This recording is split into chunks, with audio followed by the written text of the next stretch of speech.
I'm Mickey Colton. And I'm Chad Dillon. And this is the Utica Rallycross Series. July for event number 7 here of Season 5 here at the Dubai City Circuit. And this track is quite an interesting one, Chad, as we've seen in the past couple of years. We've seen a lot of drivers get troubled up in the first section, the first jump over the Bay Area, which is really interesting. Pretty much going through buildings itself has been pretty fun to watch over the years. Yeah, this is one of the most treacherous circuits on the schedule. Last year, Matt Dool had his career-ending injury at this racetrack. Though surprisingly, the track promoters made no adjustments to the racetrack. I think there was an issue with zoning and meeting up with all the building owners on changing sections of the course. So. This is the section which each team pretty much has a budget for, ready for their car. That and Hong Kong. Both have very treacherous jumps, and it's really difficult to surpass them. Yeah, and because of this big water hazard that's basically you're going to be landing into the ocean, if you miss the jump, we're going to have a lot of tugboats on standby ready to pull them out of the depths. Here's the starting order. Who do you like on this, Chad? I like everyone. I like every driver in the Utica Rallycross Series. Me too. All right, thanks for watching the Utica Rallycross Series. Yeah. But it might be difficult for some of these drivers early on, but watch out for Stephen Carter. 3rd place last year at this racetrack. He could be one to reckon with. Also, Sean Angel, last year's winner. Yeah. Another person to look out for that did really well in Season 3 was Todd Benoit. Obviously, also our points leader as well. So. Yeah, so Todd Benoit coming off that 5th victory. Yes, he finally broke that tiebreaker. Also, watch out for some of these guys near the end, like Ray Davis, Eugene DeMax, and Scott Roush. Scott Roush has been really wildly on track. He could have a good chance at the victory. First up, it's William Brock for Full Frontal Motorsports.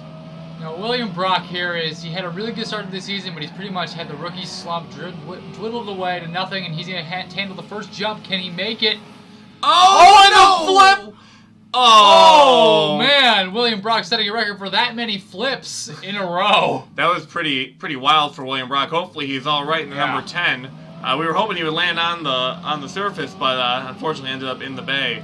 Robert Piet, the Flying Dutchman, in the number 6. He's hoping to fly this ship across the harbor. Not going to have enough speed, but is he going to go for it? He is. That's not going to be the smart decision. Can he make it? Oh, he was so close. Oh, at least he made it on the ground. Robert Piet flips his vehicle over, but he is currently first. He gets a bonus point for that, that's something for Robert Piet. But Robert Piet just keeps starting in the top 3. It's tough, especially can't get the luck of the draw.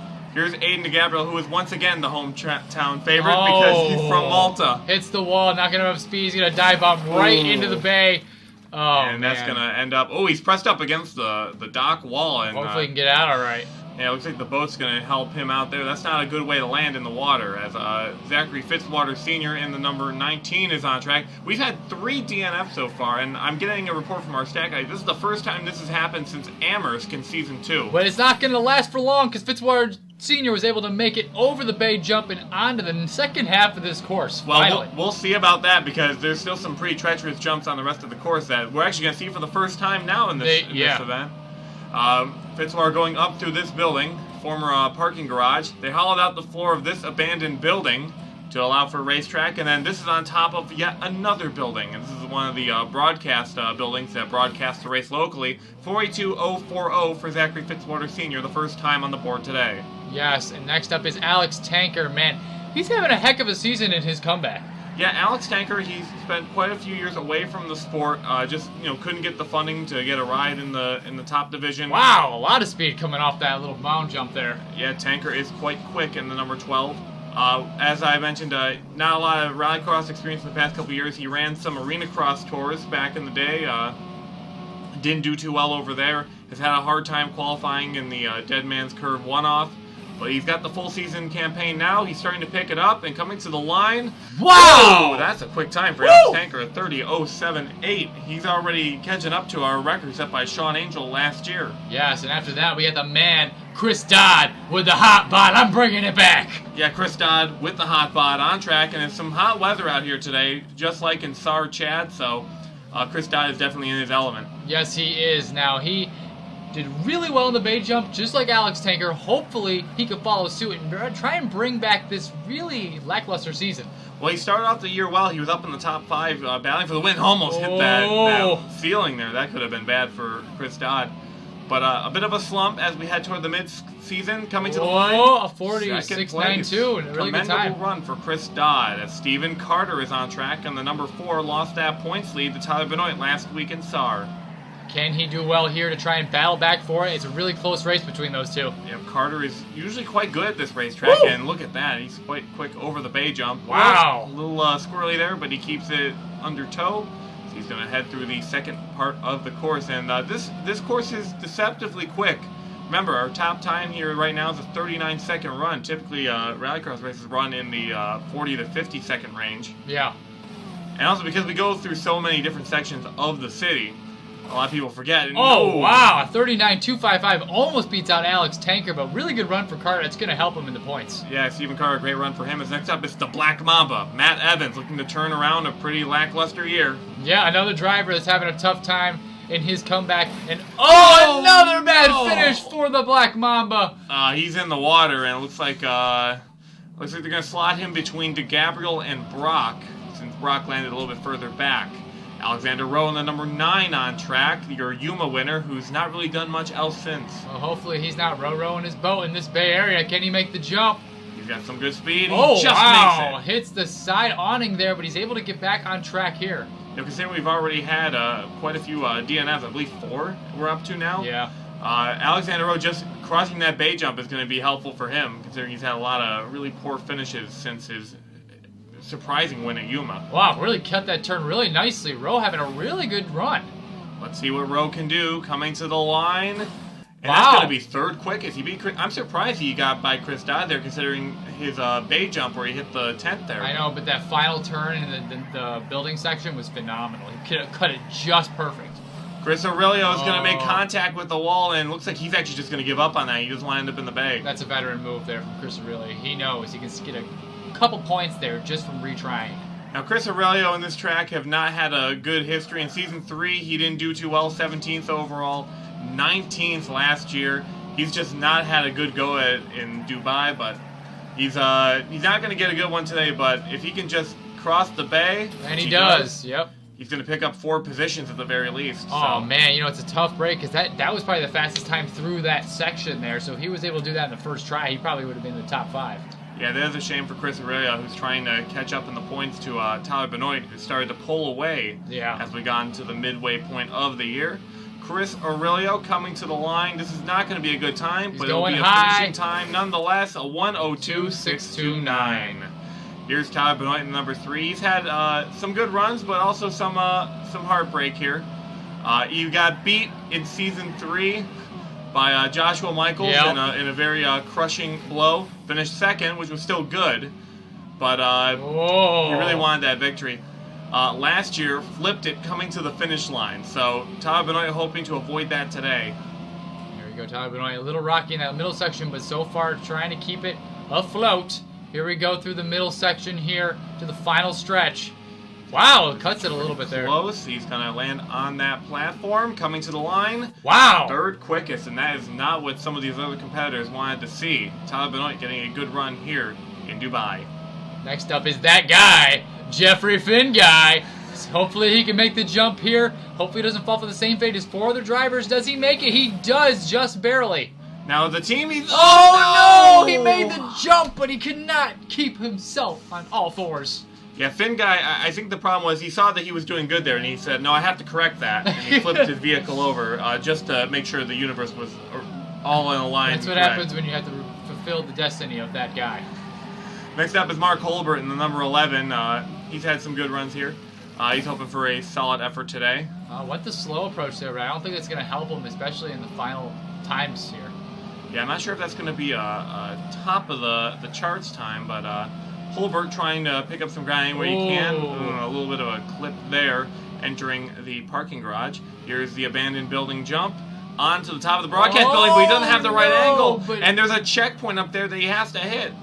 So he's got to somehow get off the roof of this building. Whoa, where is he going? And it looks like he's going to make some contact on here. And is he going to make it? You know what? I've seen some interesting ways to get back on course.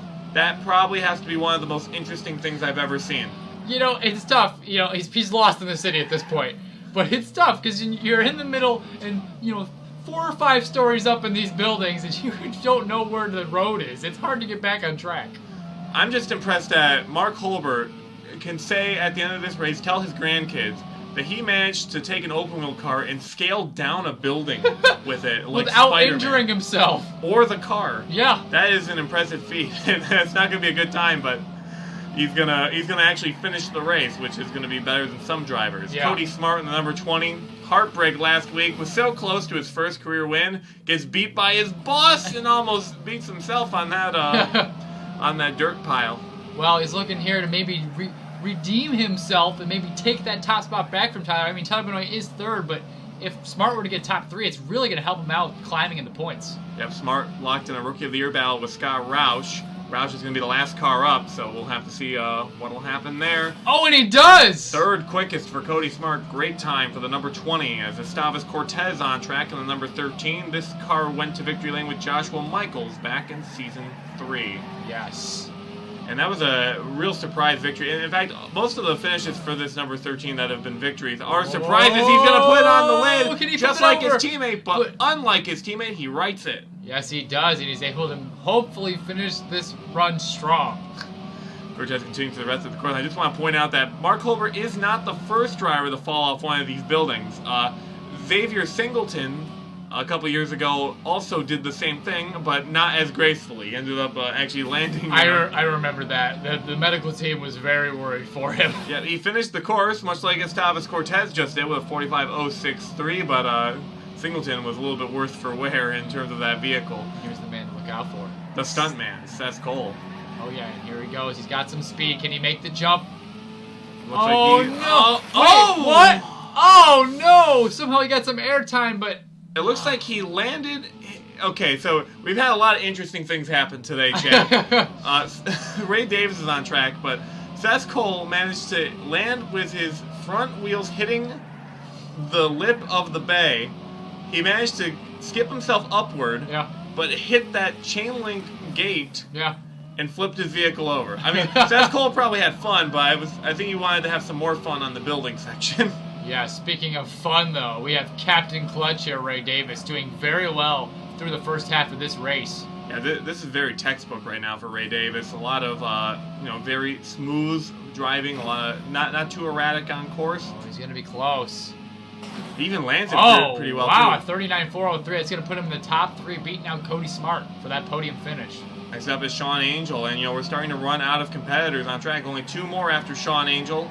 Last year's winner at this circuit, 2-time winner this year. Will anyone defeat Alex Tanker? And it looks like, oh no! That's tragic for Sean Angel. We were hoping that he'd be able to follow up that victory from last year, get his 3rd victory of the year, which would be amazing for him, but unfortunately out already. Next up is Eugene DeMax in the number 8. Team car to Chris Dodd, first time at this particular racetrack. Really good job for a rookie there, going through that first section, really smooth. Yeah, he's been getting a lot of notes from Chris Dodd, who ran this event last year. I can't recall exactly how Chris Dodd did in Dubai, but whatever he told DeMax, it seems to be working right now. He's been pretty smooth. Almost flipped it over there, but he's got a little bit of a boost here going to the finish. He might be tracking really well for the top 3. Does he do it? Wow!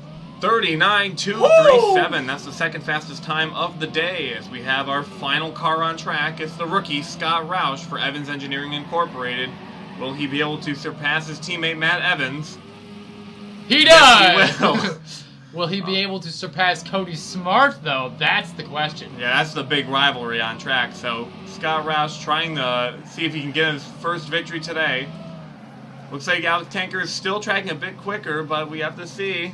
Here he goes. Oh, almost hits that top ceiling area there, but he's able to keep himself going. Coming to the final jump here. Can he do it? Coming to the line. Okay, so he beat Cody Smart, but not the victory. The victory goes to the 5th car on track, Alex Tanker, his first career Utica Rallycross victory. That is amazing. And look at that. A career best finish for Eugene DeMax in 2nd. Stephen Carter, 3rd place. Great points day for him. Same for Ray Davis in 4th. And Scott Roush in 5th place. Then you got Cody Smart just getting beat out by Scott Roush, followed by his teammate, Tyler Benoit, Alexander Rowe having a really good finish today as well. Chris Dodd, and then Big Papa himself. Yep, Zachary Fitzwater Sr. rounds out the top 10. Alexander Rowe, yeah, this is the best run he's had in weeks. So Alexander Rowe hoping to maybe make one final charge for it. Esteves Cortez just missed the top 10. He sits 11th place. Chris Aurelio and Mark Holbert round out the cars that finished the race. 7 cars DNF, that's the most for this racetrack, including the first 3 starters on track for the day. DNF. Yep. So many DNFs. Finn Guy, Angel, Piet, Cole, DeGabriel, Evans, and Brock all failed to finish this race. I believe Jeffrey Finn Guy was the only one to make it past the bay jump of these DNFs. He flipped on the dirt mound just afterward. So a rough day for a lot of these drivers. Some of these drivers, especially DeGabriel, Evans, Cole, Brock, they're already having bad seasons, and this just makes it worse. I'm hoping that when we come back here, hopefully, and again, if this comes back on the circuit, that they change up that jump a little bit to make it a little bit more balanced for some of the new drivers. Let's take a look at the point standings. Todd Benoit had a pretty decent lead, but Stephen Carter is starting to close. Yep. Ray Davis is there as well. He also has a victory. Scott Roush, the rookie, could be a champion in his rookie season. He's catching up there, and Alex Tanker rounds out your top 5. That's pretty great for him. Then you got Sean Angel, that's also having a pretty decent season so far. Esteves Cortez, Chris Aurelio, Cody Smart finally breaking into the top 10, climbing slowly but surely. How about Eugene DeMax in 10th? Yes. That was a great run for him. That really boosts him up in the points. Zachary Fitzwater Sr.'s 11th. Chris Dodd still trying to hike his way back up. He's in 12th, followed by Mark Holbert, Robert Piet, and Alexander Rowe up to 15th from last week. And then you got your final 5, Seth Cole, William Brock, Aiden DeGabriel, Jeffrey Finguy, and Matt, the Black Mamba Evans, in last place. Yeah, much like St. Patrick driving these snakes out of Ireland, Matt Evans is starting to get driven out of the Utica Rallycross series. It's very unfortunate for them. Next week is going to be Tel Aviv. We actually made a mistake last broadcast. We said that Tel Aviv was next. It was actually Dubai, so we apologize to Seth Cole, who's very excited for the Tel Aviv event. But Tel Aviv is next week. It should be a lot of fun. A very technical street circuit. And it should be a lot of fun. We had so much fun here last year. Should be great this time around. Yeah, they didn't change much either, so it's going to be really challenging for the drivers to take up that top time. It's going to be fun.